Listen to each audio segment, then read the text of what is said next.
Good afternoon or good morning, depending on where you are watching us. My name is Zuleima Melendez, and I am the Communications Specialist for TMDSAS. And with us, we have Enrique Hasso, who is the Associate Director for Texas Health Education Service. I want to say welcome to our first office hour session for EY 2022. And so these TMDSAS office hours are live Q&A sessions hosted on our TMDSAS Facebook page, meant for you to ask questions about your application. Questions about entering coursework into the application have been among the most commonly asked in this cycle so far, and so this session will be addressing some of those questions. A recording will be available on our YouTube channel and via the Inside Health Education podcast. So if you cannot attend the entirety of the session, or if you know someone who could benefit from this recording and they can watch at a later time.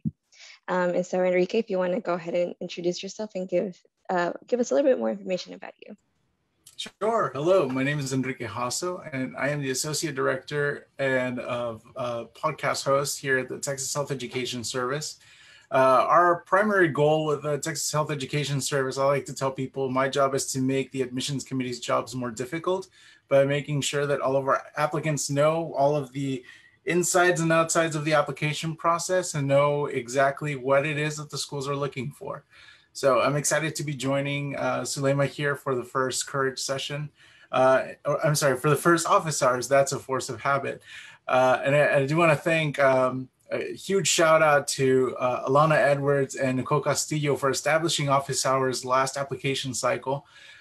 Nicole Castillo is back at the TMDSAS office, working hard, making sure that all those applications are getting out to the schools as quickly as possible. And Alana Edwards is actually now working at the UT Southwestern Medical School. So congratulations to both of them.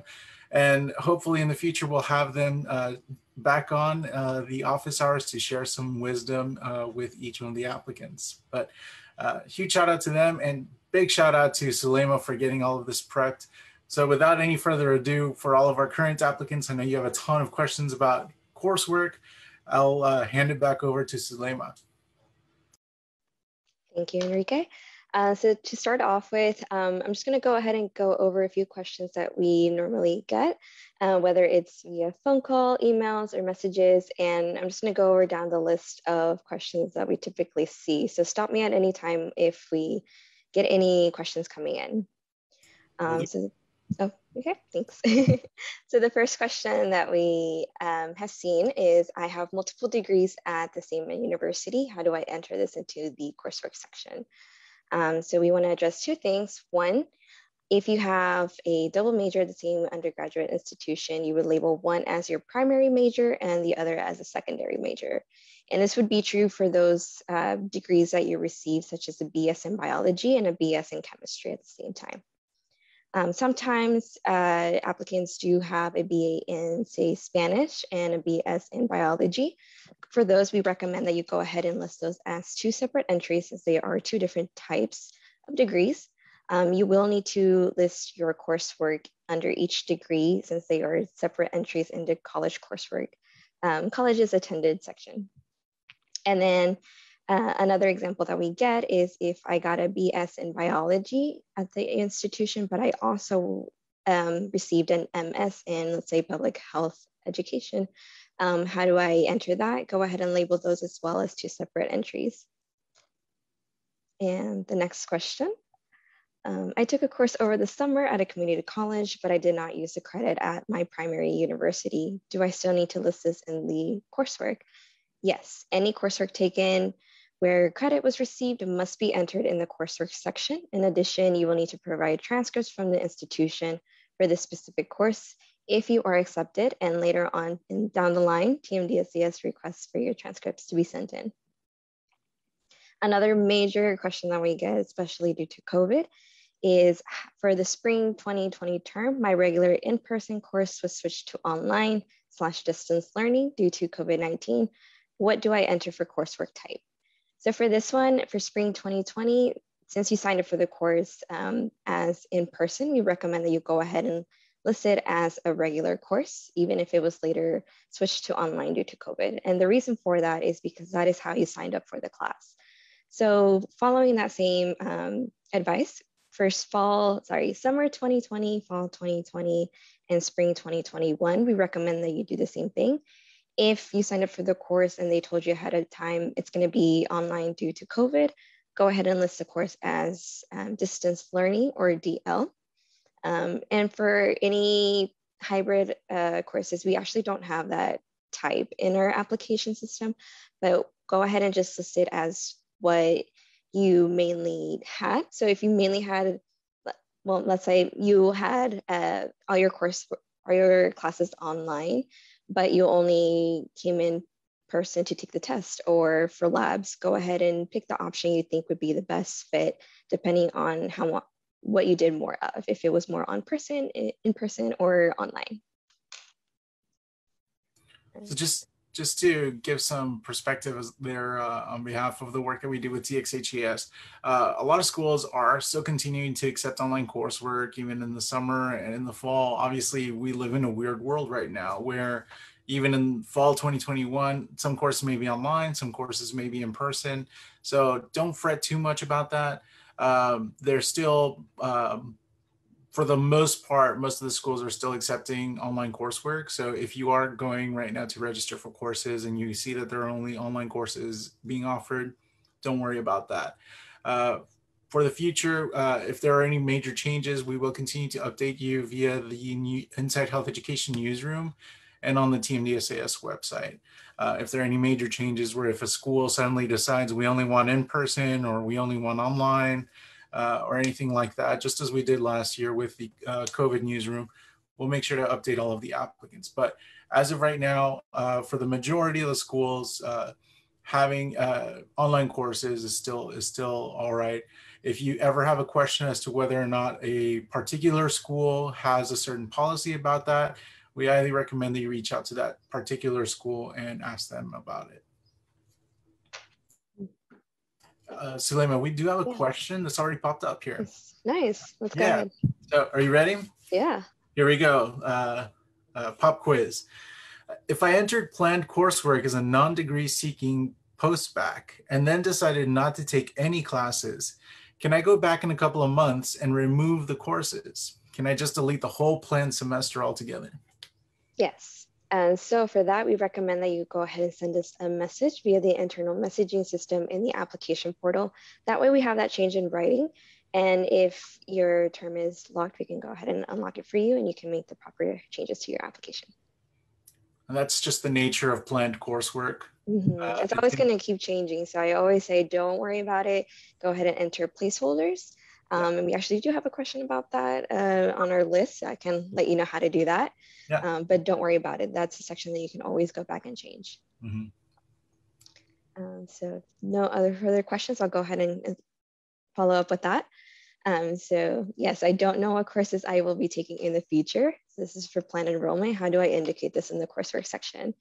So we recommend that you create temporary placeholders for these courses. Once you have finalized your coursework, you can always reach out to us again via the messaging system in the application portal. We do have an example of what that looks like on page 29 in the application handbook, but basically you can do something as simple as biology.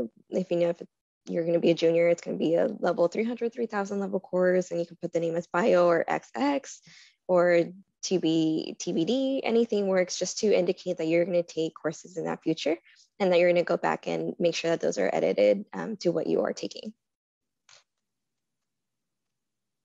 And we have a link to the application handbook to page 29 coming up in the chat.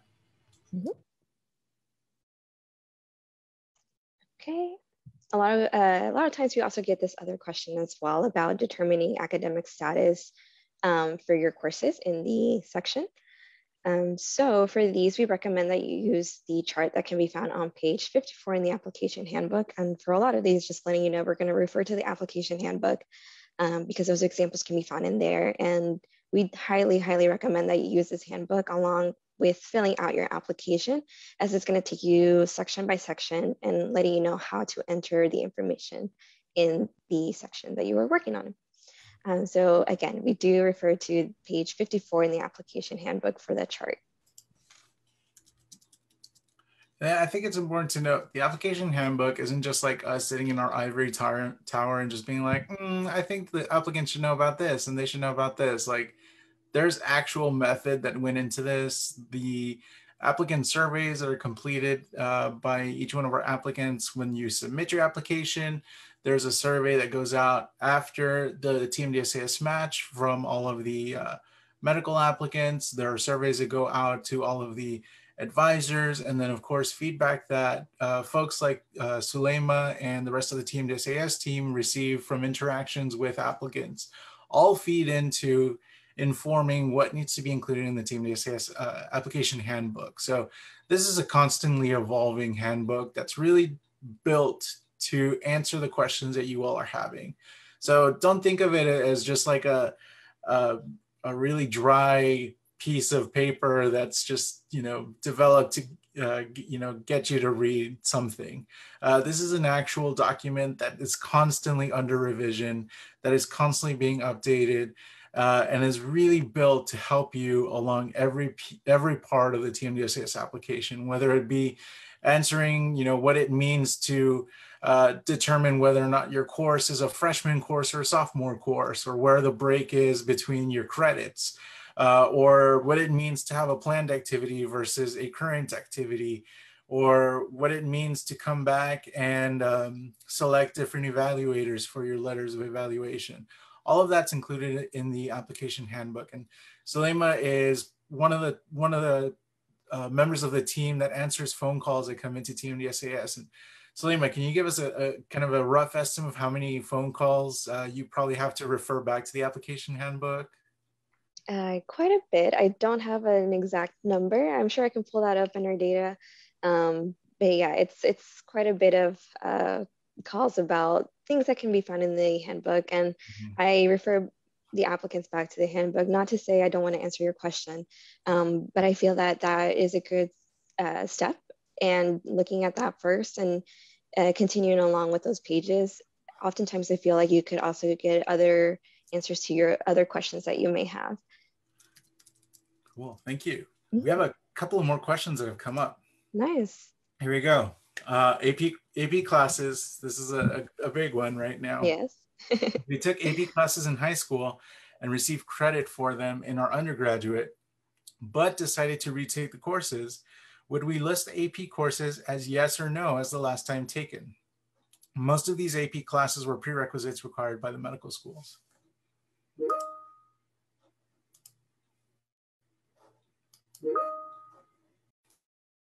Ooh, I think Zuleima just froze. So I can go ahead and tackle that question. So for those AP classes, since you did retake those courses, that would not be the last time that you took them. And Zuleima will come in and correct me if that is incorrect. So let's see. There we are.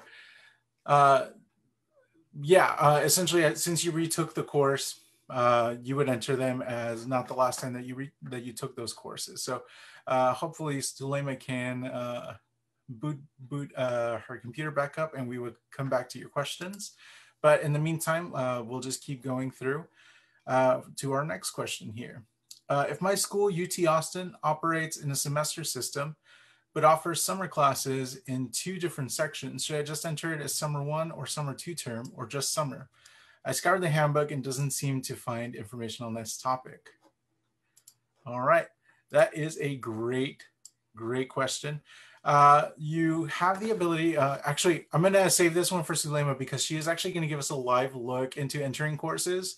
And she'll be able to, I'll make sure that she addresses this question on when we're doing that live look, because she will actually pull up the TMDSAS application and go through the drop-down menu and actually go and click on the different sections. So Sydney, if you don't mind, we're gonna give her a couple of minutes so she can come back online and we'll go ahead and tackle that question.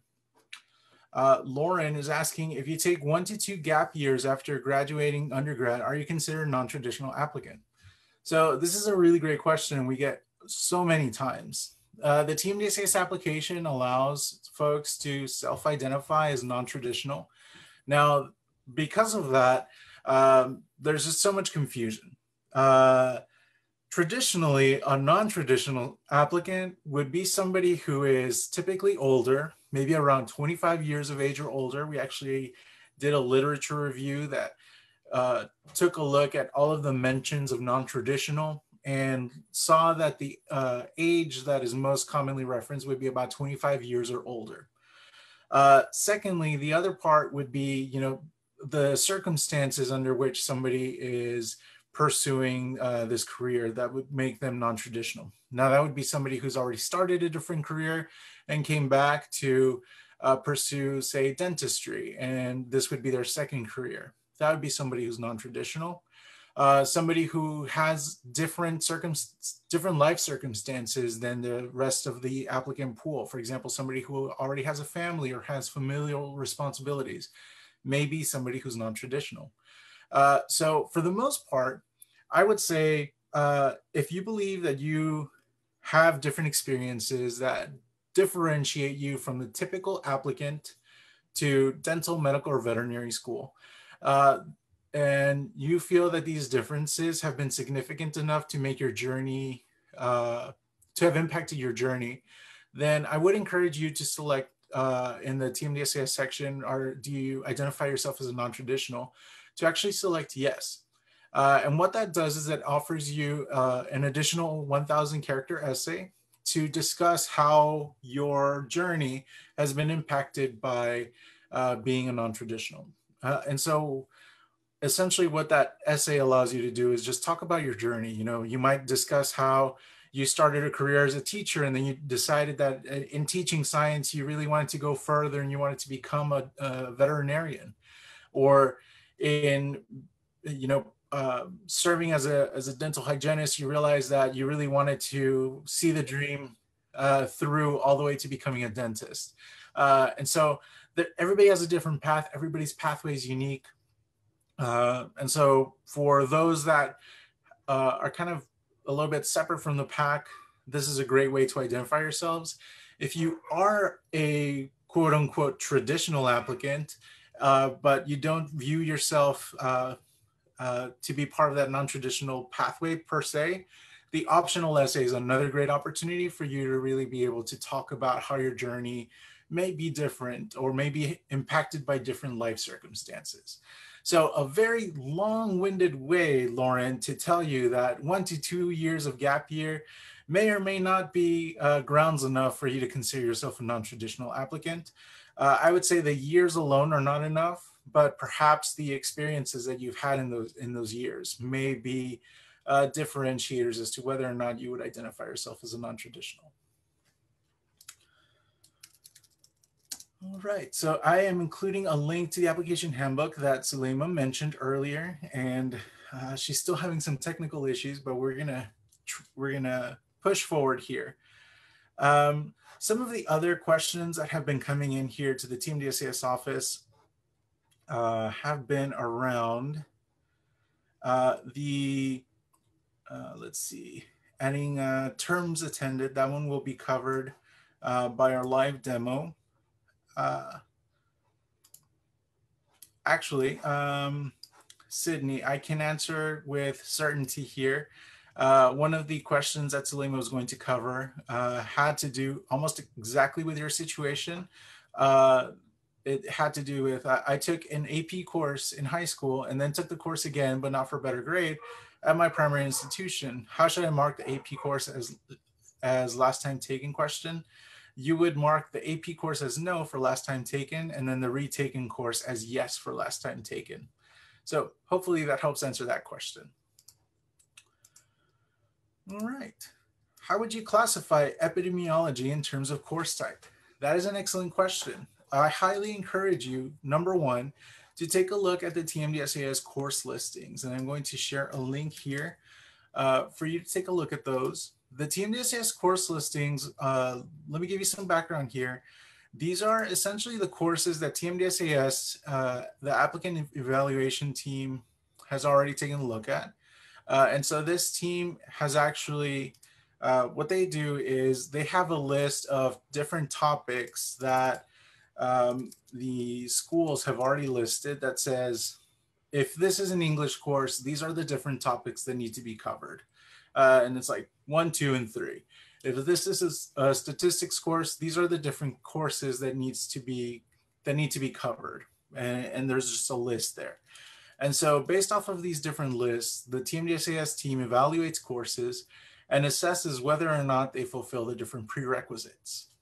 And so what we do here on the course listings page is all of the courses that TMDSAS has encountered in other applications are listed here to help you, help code your courses in the application. So currently we have, several hundred universities and courses identified.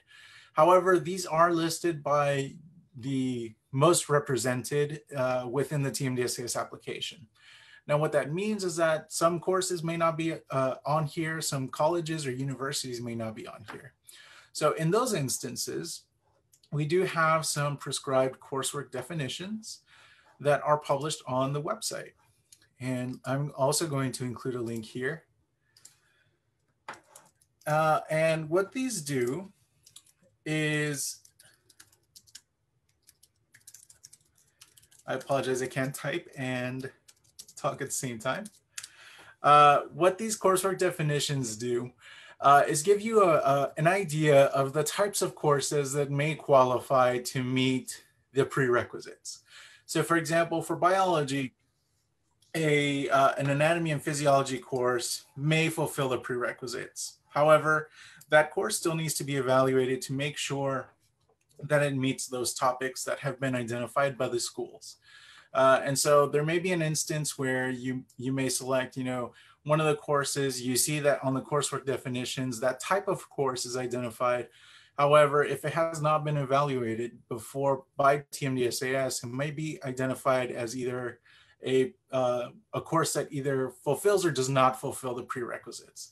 And if it does not fulfill the prerequisite, and you still, by looking at this and taking a look at the list of different different topics that need to be covered by that course, make the determination with your pre-health advisor that the course would fulfill the prerequisites. We do encourage you to fill the course appeal form that is located both on this page that we listed and on the homepage of the TMDSAS website. And now that Zuleima came back and I'm telling the entire world how to submit appeals, welcome back. So we've covered a few things. We discussed entering AP Coursework as the last time taken. We discussed the course listings and the prescribed coursework definitions. And I also did a spoiler that you would be walking us through how to enter coursework. Yes. First off, can y'all hear me? Yes. Okay. I think my mic went out for a little bit, but it's back. So I can either continue going on with the couple of lists of questions that we already have, or even go ahead and get started on that demo that we have for you guys. We do have another question that's come up. Okay. Actually, two more now. Let's see. So this question is from Jay. What's the significance of a math course being considered by TMDSAS as not meeting the stated criteria? Should I retake it right away or talk to the schools individually about whether they'd like for me to retake it? Okay, so typically courses that are coded as math, those are still going to be included in the BCPM GPA, as that is a GPA that contains math courses. Obviously the biochemistry, physics, biochemistry, any of those will be included in the BCPM GPA. However, if this is a course, for example, that you took and it was a statistics course and it was reviewed initially as keeping it as a math coded course, then you can submit the course appeal to get it reviewed again. You can include the syllabus in the course appeal form. So that way they can take a look at it again and make sure that it would actually fulfill the requirements for the statistics. Great.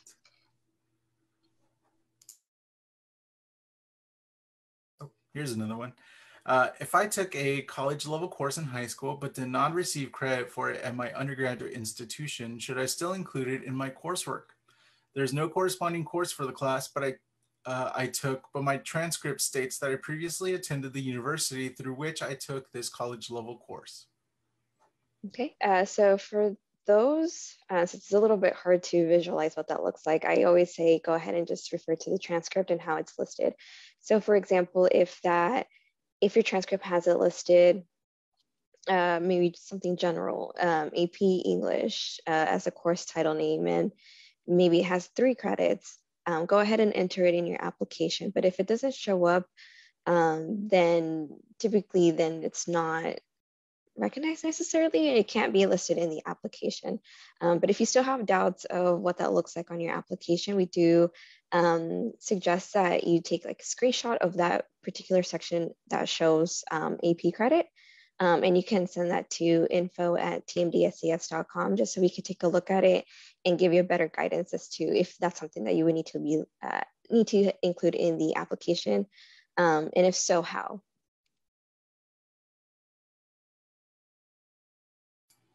All right, we have another question that came into the Texas Health Education Service page.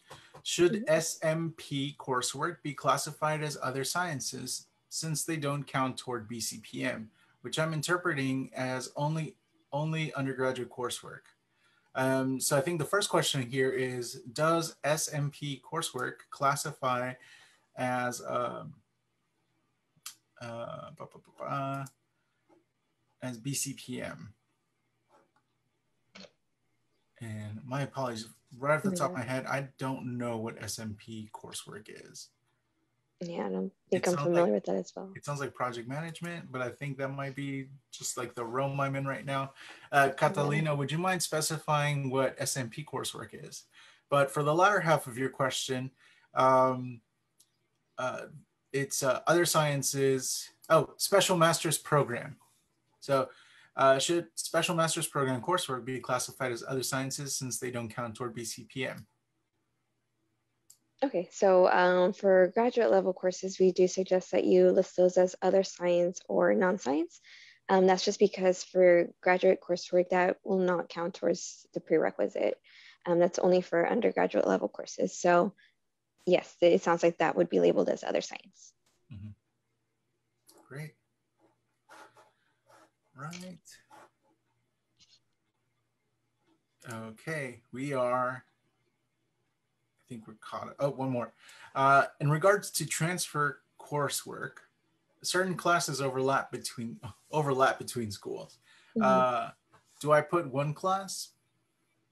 So I would say refer to your transcript. It depends on where you took this course. So let's say, for example, I think what you might be referring to would be if you took it at community college and then you transferred it to your four-year university and that transcript also has it listed on there. I would say refer to the community college transcript because that's who granted you the credit initially. So label it exactly as it appears on the transcript and don't worry about re-entering it under your main institution. All right. And I think we've got about a few minutes if you wanted to give us a quick overview of how to enter coursework. And I think we can play around with some of the different scenarios that you had in mind. Yeah, absolutely. Let me get to that. Share the page with you guys.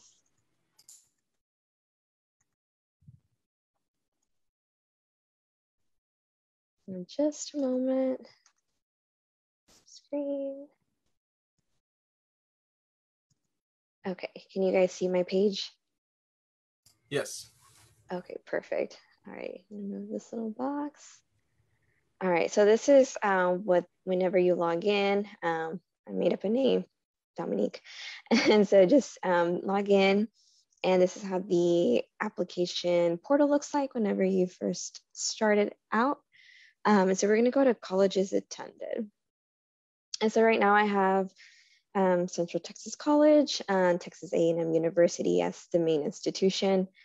So this is kind of like, I base it based off of a couple of examples that we get. Some people attend or take dual credit courses their junior and senior years, and then they transfer on to their main university for their undergrad. And so I'll go ahead and start with the how to enter like an example of a dual credit course. So basically you want to start off with colleges attended page, and then you list your attendance dates for those those institutions. Once you're done, you would click, make sure you always click on this checkbox, because I do want to point out that in the primary major section. A lot of times we get questions about that not populating in right away whenever you enter the information about your institution, click save. It doesn't always populate right here immediately. That won't happen until you have clicked this checkbox right here and click save. It'll pop up then.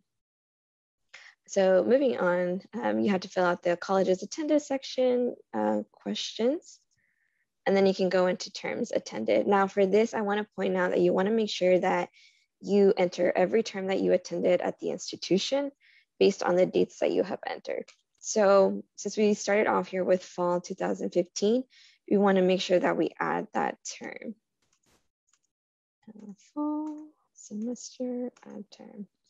Because what will happen is if you list all your courses under one term and you submit it as such, the team members on the processing side will go ahead and return the application, so you can go ahead and adjust those courses under the terms in which you attended. So if you attended fall 15 through spring 2017, you'll have to list every single term. So fall 15, spring 16, summer 16, etc., depending on which ones you've taken. And so we'll go ahead and get started with the fall 2015, save, continue. Okay, and so for adding a course, we would click on here. Status for dual credit is always going to be pre-freshman, as well as with AP credits. It's always going to be pre-freshman. And we're going to indicate that it's a dual credit course. Let's say the prefix was 100. Course number, sorry, prefix. Let's do English. English. Typical community college English course out here is 1301, I think. Course name, composition 1.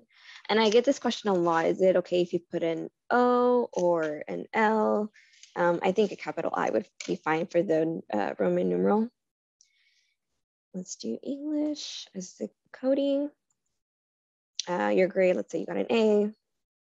Credit 3, last time taken, yes. And we add the course. And then let's say we want to add another course for, well, for this example, why don't we go ahead and hit done? And I want to go ahead and get started with the A&M one. So let's say, for example, we had, along with dual credit, we also took AP courses as well. So based on what your transcript says for A&M, for that particular AP credit, you want to go ahead and list it as it appears on the transcript. Now, a lot of times I know that AP credit doesn't always show every component. And so if it has most of the information on there, go ahead and list it as it appears. But more than likely, you'll need to enter it as other science or non-science, depending on the course type. So let's go ahead and continue on with the English example. It would again be pre-freshman, because you took it before you started your undergrad. And then you'll want to make sure that you distinguish it as advanced placement or AP. Let's say your transcript says the prefix for this is going to be 100. Keep messing it up, it's English. 100 for the course number. And let's just say it has something basic like English rhetoric, or why don't we just do rhetoric? This area.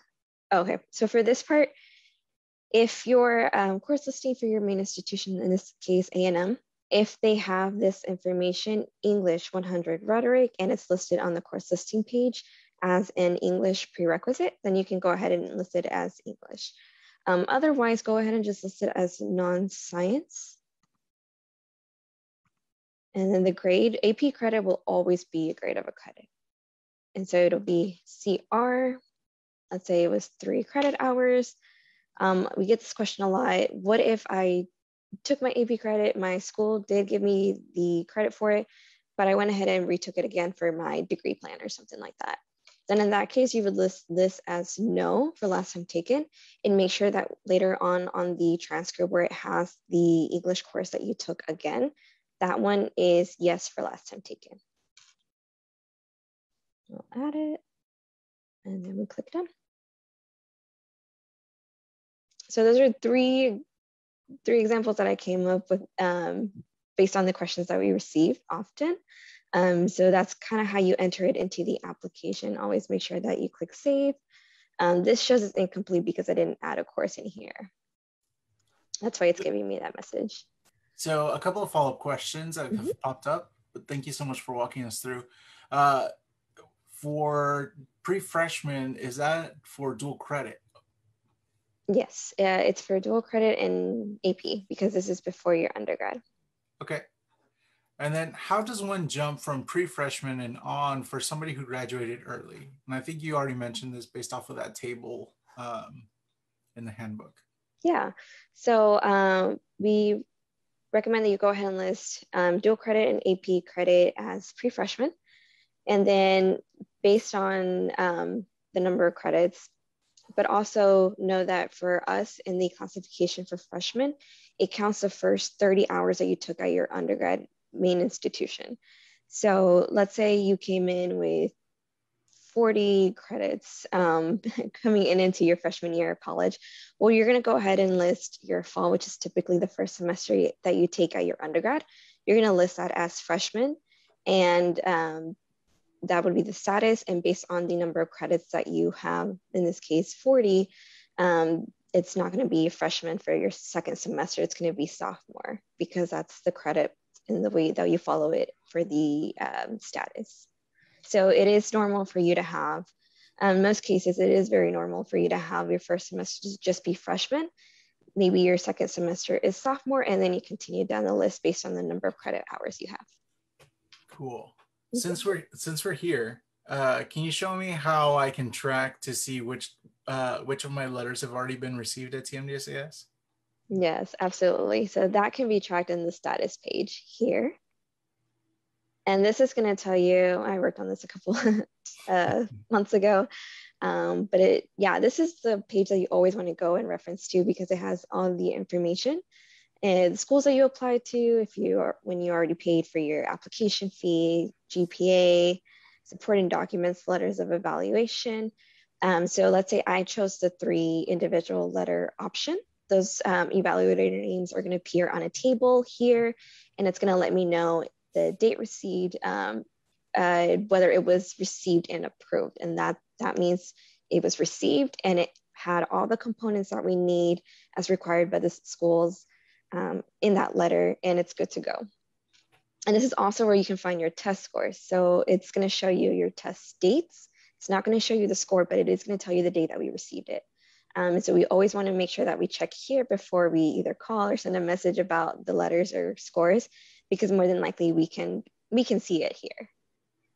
Cool. And it looks like you're almost ready to submit. How do you make sure to review your application before you submit? Yes, we recommend that you review the PDF version of the application just to make sure that you proofread it, make sure everything is on there, everything looks good, there's no typos or anything like that in the essay portions. So in here, this is a homepage, click on 2022 application, and then a pop-up will show up. Again, for this to show up, you'll want to make sure that your pop-up blockers are turned off, so that way you can view the PDF of your application. Cool. Oh, we've got a few more questions that have come up. So I think we're done with the demo here. Thank you, Zuleima. Yeah. All right, we've got a backlog now. Here we Let's go. go through this quick. Here we go. Rapid fire. When it comes to which biochem department to select for a general biochem class, if I didn't take it through chemistry or biology, but instead took it at biochem department, does it matter which department I list the course under? No, just choose whichever option. Cool. If I received AP physics credit for my undergrad transcript, but the physics lab credit was waived by the school, my TMDSAS PCR is now listed me as deficient in 1 credit of a physics lab. Is this something that needs to be appealed? I think so. I would say go ahead and send us an email for this one, just so I can review this information, or whoever is going to, maybe perhaps a course specialist who can take a look at this and give you a better advice. Yeah, and just as a heads up, Baylor College of Medicine does not accept AP credit to fulfill the prereqs. Let's see. I have a course that classifies as a science, but the course prefix or name doesn't indicate that. Should I send the syllabus to TMDSAS to ensure that it is classified as a science course? You can, if you want to make sure, send it to info@tmdsas.com. That way we can take a look at it. Otherwise, it should be fine. Do the best you can to list it if you think it's for example, English. Go ahead and use it as the English code. Don't worry about the incorrect codings because you will not be penalized for incorrect codings during processing. Cool. Next one is back at around the table that has all those different breakdowns of what a freshman, sophomore, junior, senior means. What if someone comes in with 68 hours or an associate's degree? Would that be a freshman start or a junior start? For that first semester, it's going to be freshman because those are the first 30 hours that you had at that main institution. And then going on to the second semester, you would follow up based on the chart for classifications. All right. And hi, I have a seminar-like course in my master's program that is extended from the fall to the summer. The fall course grade is still a PR on my transcript for in progress, although the semester has ended. For this course, should I enter not yet reported as the grade for all semesters? I would say, I didn't catch the first part, but if it was in fall, for example, let's just say it's fall 2020 or spring 2021, because you have to have all those grades already entered in the application before you can submit, go ahead and just list it as an I for incomplete. Once you do have a grade for it, then you can let us know via the internal messaging system so that you can get it changed, and we can help you with that. Cool. And I believe last question. If the school operates in a semester system for the summer and has summer in two different sections, like summer 1 and summer 2, should they enter courses as summer 1 or summer 2 or just summer? I would say it depends on your transcript. So if your transcript just has summer 2020, go by what's on the transcript, even if you know that you took one class in summer 1 and one in summer 2. But if your transcript does say, has a breakdown as summer 1 and summer 2, then follow along with that says. All right. Zuleima, we are caught up on questions. Nice. Cool. So when's our next office hours? When can we expect these? Thinking they're going to be weekly. And so probably around the same time, same day. Great. And we'll definitely keep you all posted on when these take place and what topics we'll be covering. Of course, if you have any additional questions, our Facebook groups are available. The TMDSAS Hub and the TMDSAS Non-Traditional Facebook group are here. We have a ton of peer support. We have TMDSAS and TXHES staff members there, making sure that all the answers that you're getting are correct. We have advisors. We have members of the pre-health community there ready to help as well. Also, you have the TMDSAS support by giving us a call, email, and you have all of the resources with the Inside Health Education newsroom, the application handbook, a library of over 90 episodes of the Inside Health Education podcast, courage sessions. There are just so many resources available out there for you. But at the end of the day, we're here to help you. So if you are confused about something, let us know. But do make sure to take advantage of these resources because first and foremost, we have you in mind when we develop these. So Zuleima, sign off. Yeah, that's it. And just remember, we do have this as a recording. We will have it soon available. But yeah, if you missed it, don't worry. It's going to be here. It's going to be somewhere where you can find it. Great. All right. So it is 1 o'clock. So we'll go ahead and head out. It was great to have this first office hour with you, Enrique. Thank you for joining me. Thank you guys for participating and joining us. And we'll see you next time. All right. Thank you so much. Bye-bye. Bye.